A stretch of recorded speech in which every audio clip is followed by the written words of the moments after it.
नमस्कार बच्चों। आज आप सभी के लिए एक एमपी पुलिस, एमपीएसआई और एमपीएसआई की जो वैकेंसी आई हैं उनके लिए एमपी जीके की क्लास लेकर आए हैं। इसमें जो एमपी पुलिस या पीईबी के एग्जाम में जो प्रश्न पूछे गए हैं पहले, उन सबको हम रिवीजन करेंगे क्योंकि यहाँ से क्वेश्चन आने की बहुत ही ज़्यादा संभावना है। तो यहाँ से हम लोग एक एक करके क्वेश्चन डिस्कस करेंगे। तो शुरुआत करते हैं। ठीक है, तो पहला क्वेश्चन आपके सामने है कि बताएं निम्नलिखित में से कौन सा राज्य मध्य प्रदेश की पूर्व की ओर स्थित है। यानी कौन सा राज्य मध्य प्रदेश की पूर्व दिशा में स्थित है। तो हमें पता होना चाहिए कि जो हमारा मध्य प्रदेश है वो 5 राज्यों से घिरा हुआ है। कितने राज्यों से? 5 राज्यों से घिरा हुआ है।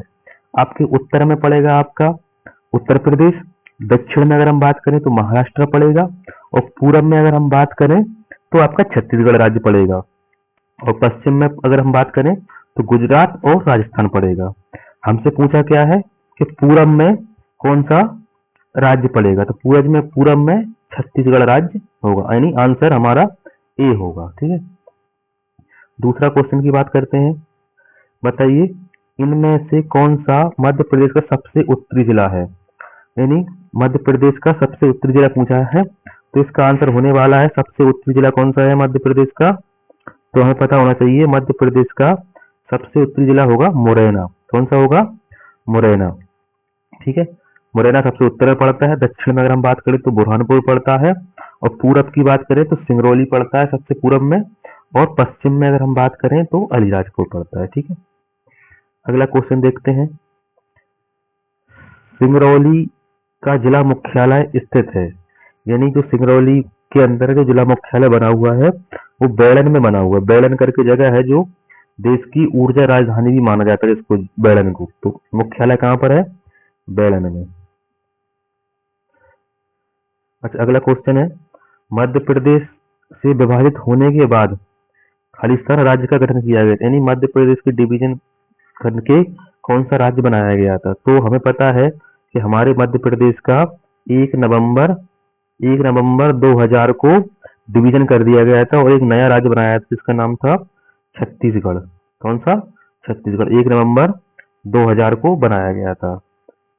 ठीक है, अगला है अलीराजपुर जिला बनने से पहले किस जिले का हिस्सा था। तो हमें पता है कि अलीराजपुर जिला बनने से पहले इसका हिस्सा था तो झाबुआ जिले का हिस्सा हुआ करता था। जो अलीराजपुर आज का है वो क्या था, किसका हिस्सा था? झाबुआ जिले का हिस्सा था। ठीक है, और ये क्वेश्चन देखो लगातार परीक्षा में पूछे गए हैं, कई सारे एमपी के एग्जाम में पूछे गए, तो यहाँ पूरी संभावना है कि आपके एग्जाम में भी ये देखने को मिलेंगे। अगला क्वेश्चन है कि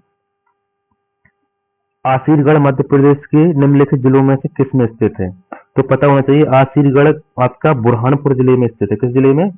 बुरहानपुर जिले में। आपको पता है कि आसीरगढ़ के किले को दक्षिण का प्रवेश द्वार कहा जाता है, और इसका निर्माण करने वाला व्यक्ति था आसा अहीर नाम का व्यक्ति था। और आपको जानकारी होना चाहिए कि जो आसीरगढ़ का किला है यहीं पर जो मुमताज महल है उसकी मृत्यु हुई थी। उसको बाद में ताजमहल में दफनाया गया, लेकिन पहले इसको आसीरगढ़ में ही दफनाया गया था। ठीक है, अगला क्वेश्चन, जिला पन्ना मध्य प्रदेश के किस संभाग के अंतर्गत आता है।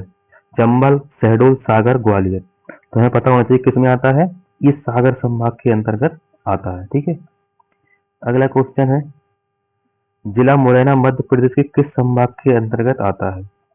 तो जो मुरैना जिला है वो किस संभाग के अंतर्गत आता है, तो चंबल संभाग के अंतर्गत आता है आपका मुरैना जिला। और चंबल संभाग का मुख्यालय है वो भी मुरैना में ही है। ठीक है, अगला क्वेश्चन है भारतीय स्वतंत्रता के तुरंत बाद अलीराजपुर किसका हिस्सा था। तो हमें पता होना चाहिए कि जो अलीराजपुर है वर्तमान में मध्य प्रदेश का सबसे पश्चिमी जिला है, तो यहाँ पर मध्य भारत होगा। क्या आंसर होगा? मध्य भारत वाला बेल्ट में ये पड़ता होगा। विंध्य तो आपका पूरब वाला हिस्सा था, भोपाल अलग ही था। ठीक है, अगला क्वेश्चन है निम्नलिखित जिलों में से कौन सा नर्मदापुरम संभाग का नहीं है। यानी कौन सा इनमें से नर्मदापुरम संभाग का नहीं है। तो बैतूल है, होशंगाबाद भी है और हरदा भी है। ठीक है, तो इसका सीहोर नहीं है। सीहोर भोपाल संभाग का जिला है। ठीक है, होशंगाबाद अब नर्मदापुरम नाम हो गया होशंगाबाद का, और इसका मुख्यालय भी होशंगाबाद ही, हरदा और बैतूल भी होशंगाबाद संभाग के जिले हैं। ठीक है। जिला नीमच मध्य प्रदेश के किस संभाग के अंतर्गत आता है? उज्जैन, इंदौर, होशंगाबाद और सागर। तो इसका आंसर होने वाला है उज्जैन संभाग में, ये आपका नीमच डिस्ट्रिक्ट आता है इसमें। ठीक है। अगला क्वेश्चन देखते हैं, निम्नलिखित में से मध्य प्रदेश का राजकीय वृक्ष कौन सा है? तो हमें पता होना चाहिए एमपी का जो राजकीय वृक्ष है वो है बरगद है। क्या है? बरगद है। ठीक है, राजकीय वृक्ष बरगद है। अगर राजकीय पशु पूछ लिया जाए तो बारहसिंगा होगा। अगर राजकीय पक्षी पूछ लिया जाए तो क्या होगा? दूधराज। ठीक है, और राजकीय खेल पूछ लिया जाए तब क्या होगा? मलखम्ब होगा। अगर राजकीय नाच पूछ लिया जाए तो आपका राईस्वांग होगा, और राजकीय नाट्य पूछ लिया जाए तो माच होगा। ये सब हमारे एमपी के कुछ राजकीय जो प्रतीक है। और आपको पता है कि हमारे राजकीय एक गान भी है जिसका मध्य प्रदेश का, जिस सुक्का दाता सबका साथी, जो हमारे मध्य प्रदेश का राजकीय गान है। ठीक है। अगला क्वेश्चन देखते हैं, मध्य प्रदेश का 51वां जिला किस संभाग के अंतर्गत आता है? तो हमें पता होना चाहिए मध्य प्रदेश का जो 51 जिला था वो आपका आगर मालवा था। कौन सा था? आगर मालवा। तो आगर मालवा किस संभाग में आएगा? तो हमें पता होना चाहिए आगर मालवा आपके उज्जैन संभाग के अंतर्गत आएगा। किस में आएगा? उज्जैन संभाग में, जो कि शाजापुर से डिवाइड करके वर्ष 2013 में बनाया गया था। ठीक है, आगर मालवा। अगला देखते हैं क्वेश्चन क्या है आपके सामने, निम्नलिखित में से किस जिले की सीमा राजस्थान से लगती है? ठीक है, आपने देखा होगा क्लास में पढ़ाया गया है कि सतना तो आपका पूरब की साइड पड़ता है, उत्तर प्रदेश से लगता है। अशोकनगर नहीं लगता है। गुना है जो लगता होगा, गुना इसका आंसर होने वाला है। क्या? गुना। ठीक है, तो आंसर क्या होगा? गुना। अगला क्वेश्चन है, निम्नलिखित में से किस जिले की सीमा महाराष्ट्र से लगती है? नरसिंहपुर, बैतूल, रतलाम, छतरपुर। बताइए। तो हमें पता होना चाहिए सब दक्षिण की साइड में आपका महाराष्ट्र पड़ता है, तो बैतूल की सीमा लगेगी इसकी। किसकी? बैतूल की। अगला क्वेश्चन है, निम्नलिखित में से किस जिले की सीमा छत्तीसगढ़ और महाराष्ट्र से लगती है? यानी छत्तीसगढ़ से भी लगती है, महाराष्ट्र से भी लगती है। तो कौन सा होगा वो? इसका आंसर होने वाला है बालाघाट। क्या होने वाला है? बालाघाट। अगर आपसे पूछ लिया जाए ऐसे जिले का नाम बताओ जिसकी सीमा आपके दो जिलों से लग रही, दो राज्यों से लग रही है, तो उत्तर मुरैना है एक जिला आपका उत्तर में, जिसकी सीमा राजस्थान से भी लगती है और आपकी उत्तर प्रदेश से भी लगती है। इसी प्रकार से हम बात करें झाबुआ और अलीराजपुर की, अगर मान झाबुआ की बात करें तो इसकी सीमा आपकी राजस्थान से भी लगती है और आपकी गुजरात से भी लगती है। अलीराजपुर की गुजरात से भी लगती है और महाराष्ट्र से भी लगती है। ठीक है, इस तरह से क्वेश्चन आपसे परीक्षा में बन सकते हैं। निम्नलिखित में से किस जिले की सीमा छत्तीसगढ़ से लगती है? तो सागर, उज्जैन, दमोह, अनूपपुर। तो यहाँ से आंसर बनने वाला है अनूपपुर। अनूपपुर की सीमा आपकी किससे लगती है? छत्तीसगढ़ से। आपको पता होना चाहिए अनूपपुर में ही आपका अमरकंटक पड़ता है, जहां से कौन सी नदी निकलती है? नर्मदा नदी। ठीक है। इनमें से कौन मालवा क्षेत्र की सबसे सबसे महत्वपूर्ण शहर है? जो मालवा का पठार है, इनके दो महत्वपूर्ण शहरों के बारे में पूछा गया है, पन्ना, उज्जैन। तो हमें पता होना चाहिए पन्ना आपका मालवा पठार का हिस्सा नहीं है, पन्ना आपका बुंदेलखंड पठार का हिस्सा है। ठीक है। रीवा, भिंड। तो रीवा आपको पता है बघेलखंड पठार का हिस्सा है, और भिंड आपका चंबल व एरिया का यानी मध्य भारत के पठार का हिस्सा है। उमरिया और रीवा सब ये बघेलखंड बघेलखंड पठार के हिस्सा है, लेकिन उज्जैन और आपका इंदौर ये किसके हिस्सा है? ये मालवा पठार के हिस्सा है। ठीक है। अगला क्वेश्चन देखते हैं,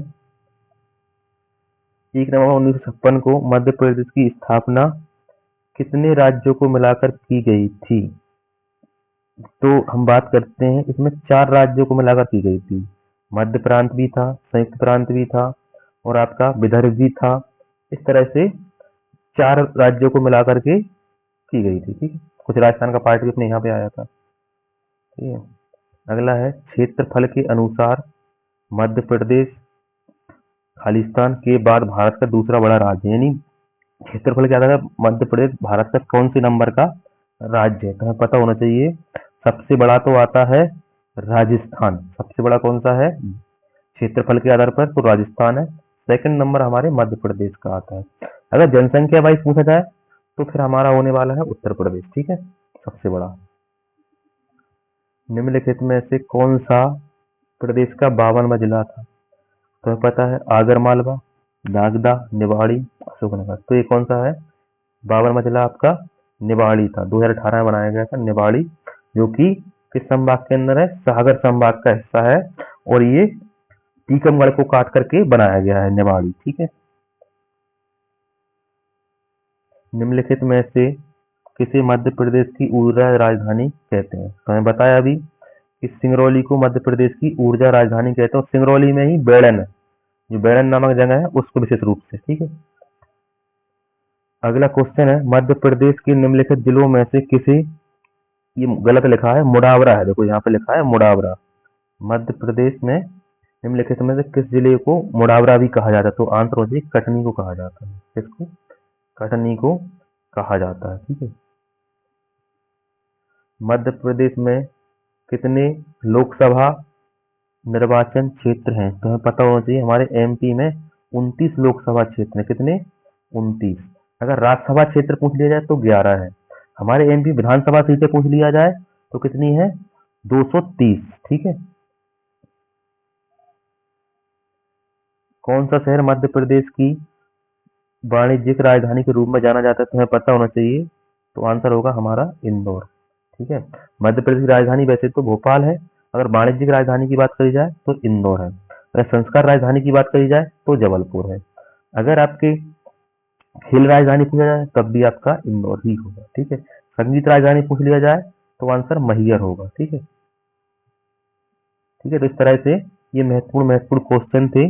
आज पहली क्लास में आपको कैसा लगा जरूर बताएं, इसके बाद अगली क्लास कंटिन्यू की जाएगी। बहुत बहुत धन्यवाद, ठीक है। जो लोग भी नए हैं वो चैनल को सब्सक्राइब जरूर कर ले, जिससे आपको आने वाली क्लासें देखने को मिल सके और एग्जाम में आपको इसका फायदा हो सके, ठीक है। इस क्लास का पीडीएफ आपको टेलीग्राम पर मिल जाएगा, ठीक है। बहुत बहुत धन्यवाद।